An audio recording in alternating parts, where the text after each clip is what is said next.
How's the guys? Sorry, I was just having a sip of soup here because it's so cold.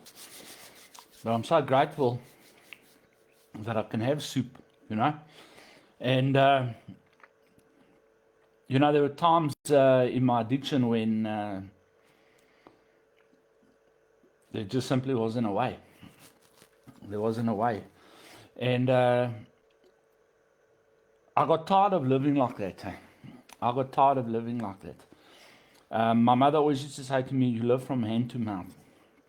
And yesterday, or actually on Monday, I did a message to the youth of South Africa, and I see that that message has really received a lot of support in terms of people now joining my channel. Sorry, I don't want this to get cold.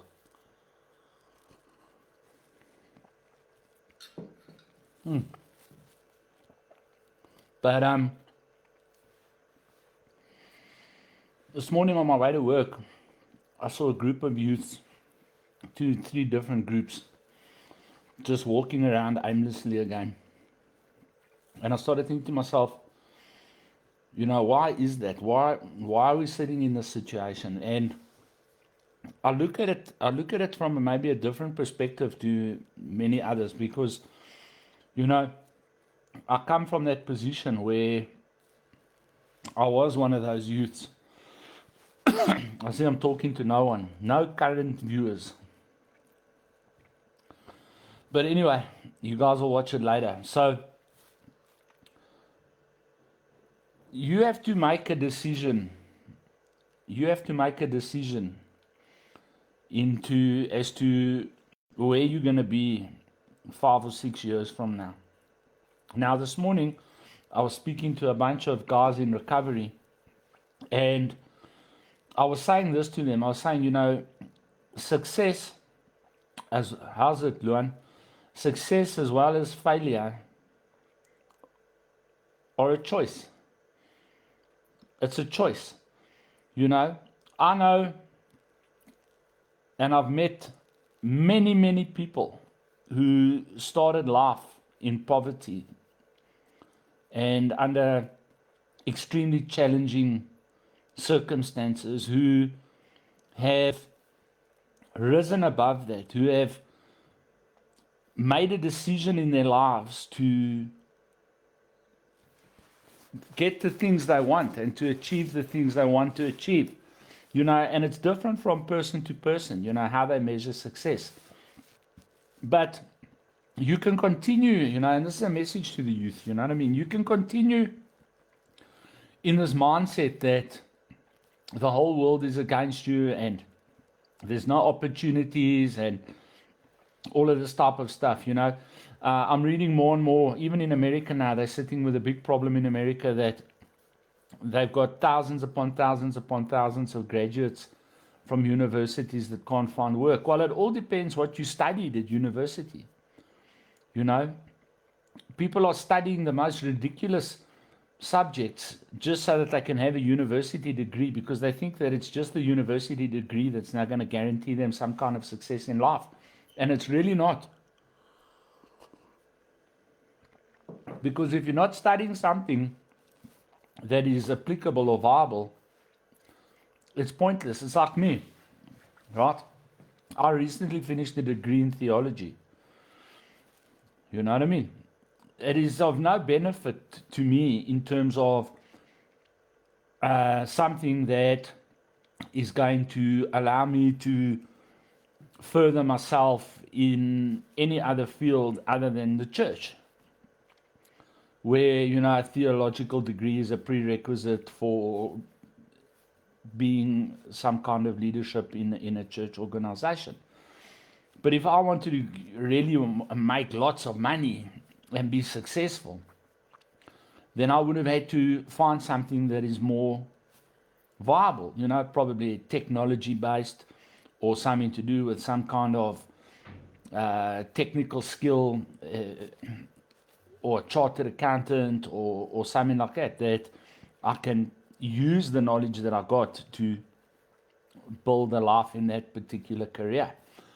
But for people who don't have access to these types of things like university and all of that, you have to find another way.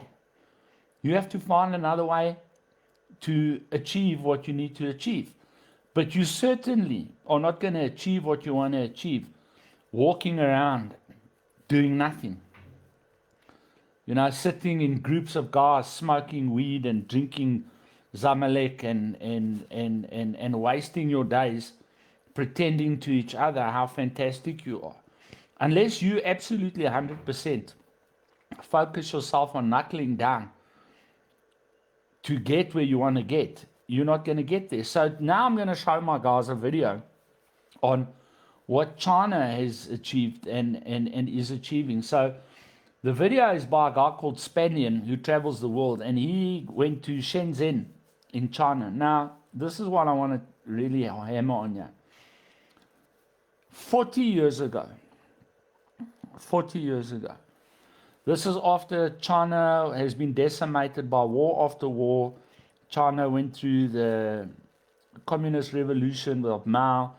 China was in a problem, all right? China, 40 years ago, had a vision and started building the city of Shenzhen, which is now the technological, what can I call it, benchmark around the world. They built out of farmland a super city in 40 years. In South Africa, in 30 years, we've taken a completely functional economy and country, and instead of building upon what was already there, even though that only benefited greatly a minority of people, it was still there for the majority to take hold of and build upon it. But what has happened is that sequential governments in this country have taken what was there and decimated it to a point where we're a third world, tiny little country. And this is where we have the problem, is that the government has convinced the youth that it's A, the legacy of apartheid, and B, the government's responsibility to provide for them. And I want to tell you as the youth that if you're living in that mindset, that you are going to remain a beggar until your old age, and in all likelihood, you're going to teach your children to be beggars. Because this is the mindset of South Africa. I saw Julius Malema say yesterday or the day before that if Elon Musk gave each South African 10 million rand, he would truly help all South Africans and he would still have money to live with himself, more than enough money. Now, this is the mindset that is pervading African thinking. African thinking seems to think that, particularly South African thinking, seems to think that the person who's built up his own personal wealth and has made himself a billionaire or a trillionaire, it is now his duty to give what he has earned and what he has grown to us, who are not willing to grow or earn anything. Yet we ourselves, people like Julius Malema, right? So I would say, okay, Julius, great. I agree with you. That is true, okay? But what would be expected from you in order to convince Elon Musk to give his money, what would be expected of you is to do the same, but do it first. In other words, a person that has got the amount of resources that you've accumulated through your politics, okay, should then display to Elon Musk how it's done, and you should give 3/4 of your wealth to South Africans. So in other words, whatever your wealth is, 3/4, divided equally among 60 million South Africans, and give it away. And then once you've given it away, see what the people do with it, and then say to Elon Musk, I gave away 3/4 of my wealth. That's what we've achieved. If you're truly interested in South Africa, claiming to be South African and want to solve the problems of South Africa, do what I've done. But you can't sit on millions upon millions, possibly hundreds of millions of rands in wealth and assets, okay, and not be prepared to do that and then tell other people to do it. And this is what is troubling me about South Africa, is that there's a large portion of people, particularly the youth, that feel that they are entitled to everything, but are willing to give nothing in order to get to it. Another mindset that is, is that the youth seem to think that getting 350 or 370 rand a month from the government is some kind of success.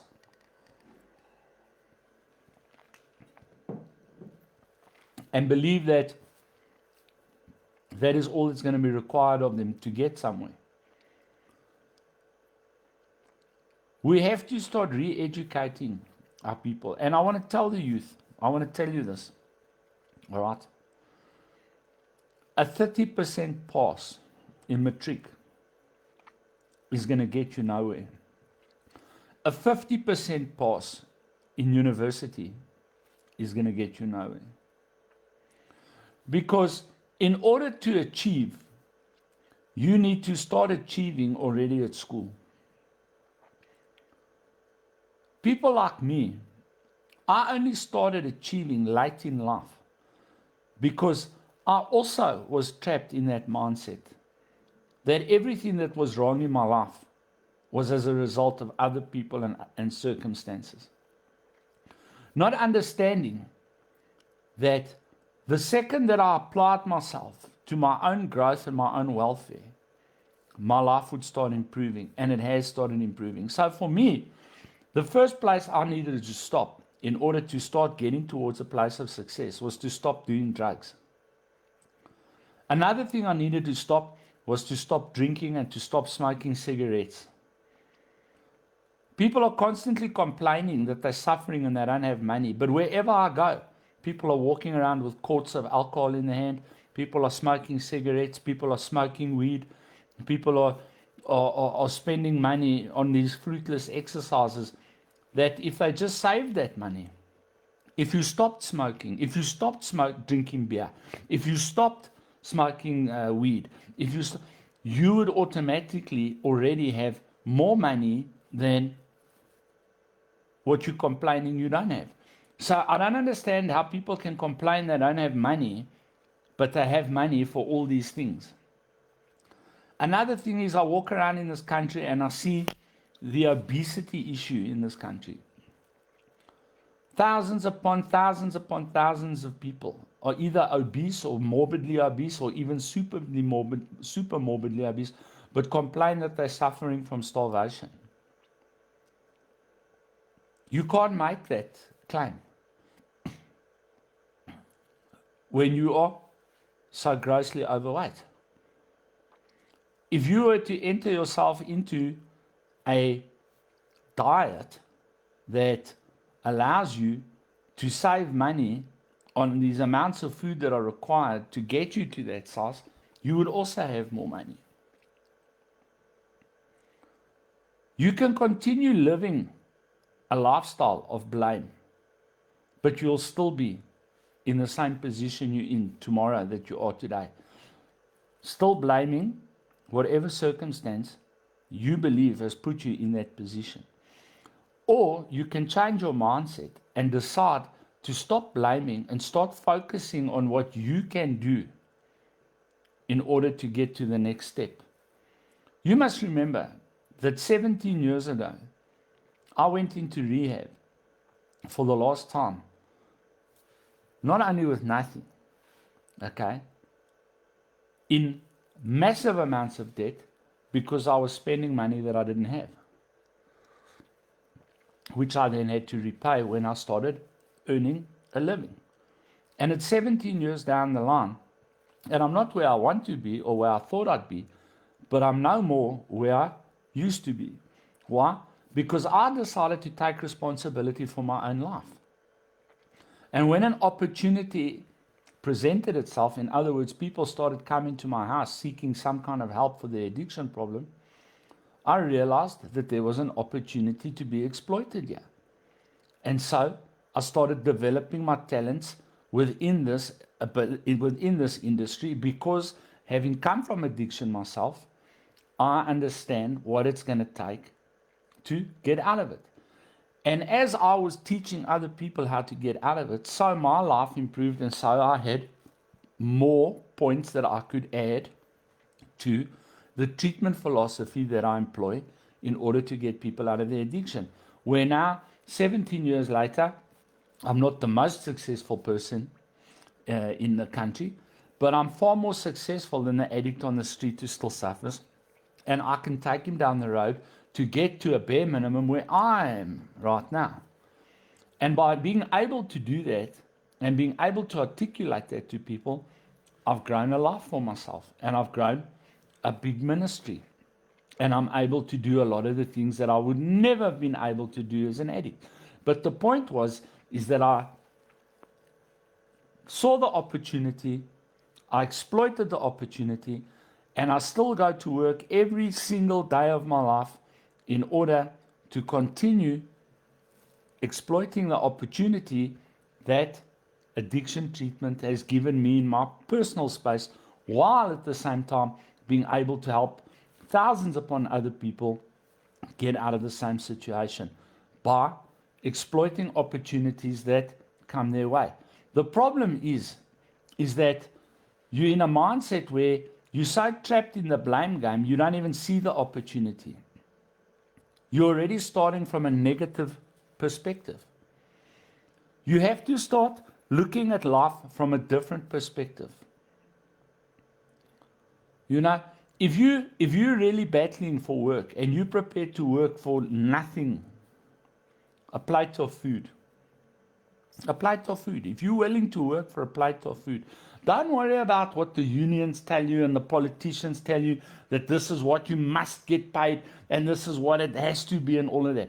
If you go to someone who's able to help you with some kind of job, no matter what that job is, for a plate of food, and you're willing to work for that plate of food, and you're willing to do more than what is required of you for that plate of food, very soon, that very same person is going to give you a plate of food and some money.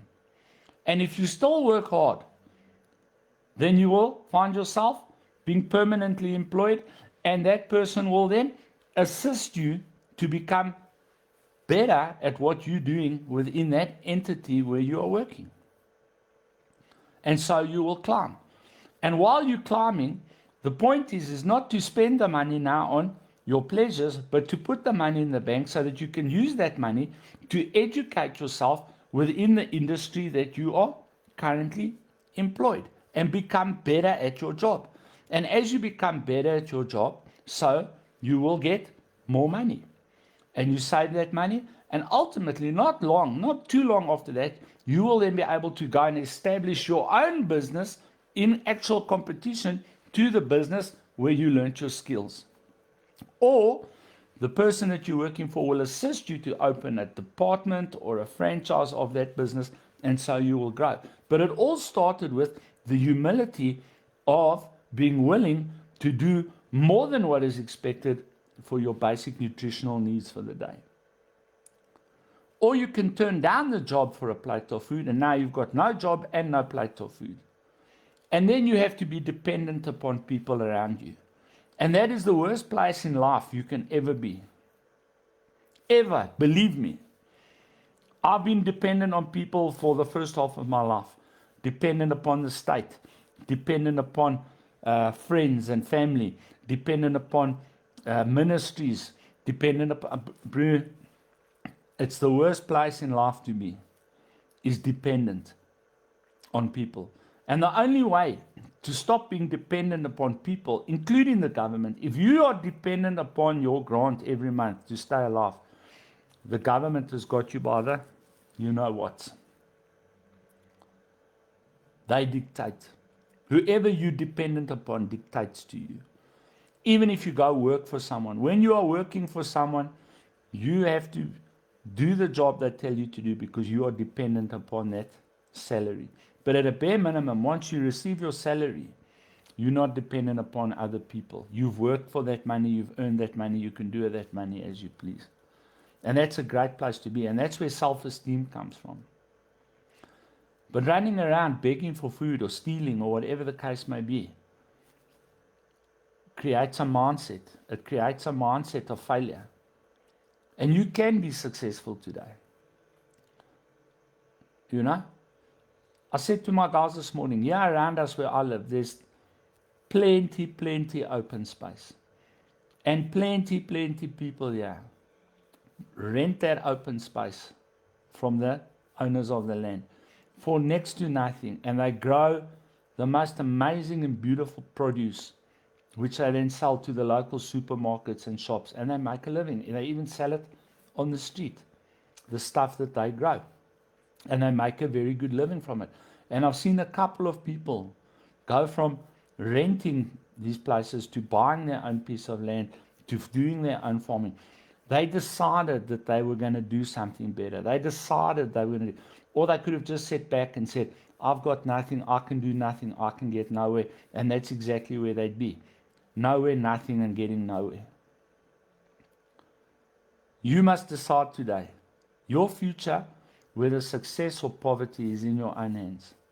There's no outside circumstance, I'm telling you, that can keep you away from success. If you are focused, you have a vision, and you have the mindset to get there, and are committed to the process, and are willing to persevere through the tough times. If you're prepared to do that, you will reach success. Or you can sit back, do nothing, and blame everything for the rest of your life and continue to have nothing. Lekker. Have a good day, guys. We'll chat later. Cheers.